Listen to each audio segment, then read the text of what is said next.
दुसरीकडे बघितलं तिकडे देखील मातवर नेते आहेत, ते देखील मैदानात उतरले, तरी पण असं सुनील पाटील म्हणजे कारण का सुमित पाटील हा नेता इतर नेत्यांच्यापेक्षा इतर उमेदवारांच्यापेक्षा आम्हाला जरासा वेगळाच वाटतो की अगदी तळागाळात उतरणारा माणूस आहे तो, की प्रत्येक गावामध्ये आज हे इलेक्शन लागल्यामुळं आत्ता इलेक्शन लागली त्यामुळे ह्या इलेक्शनमध्ये ते लोक त्या कारणासाठी ते फिरायला लागलेत असं म्हणतो, मतदान पाहिजे म्हणून. पण त्याच्या अगोदर निवडणुकी लागायच्या निवडणूक असो वा नसो तो सक्रिय पूर्ण ह्या आपल्या मतदारसंघामध्ये सक्रिय आहे, की ज्या त्या गावामध्ये जाईल त्या कार्यकर्त्याला भेट देणे, मध्ये आधी त्यांना भेटून येणे, म्हणजे त्यांच्याकडे बारकाईनं लक्ष असणारा माणूस आहे.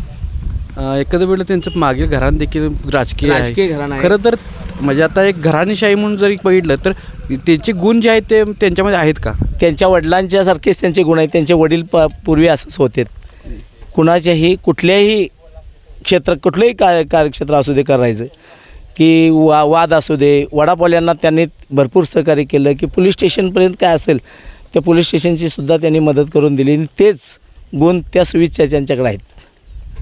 काय वाटते मग जसं आता जसं जसं निवडणूक पुढे जातील काय वातावरण निर्मित आहे काय? वातावरण जरी कितीही उमेदवार राहिलेत, उमेदवारी करत असतील तरी त्या उमेदवारांच्या पेक्षा हे बाजी मारणार अशी आम्हाला 100% ग्वाही आहे.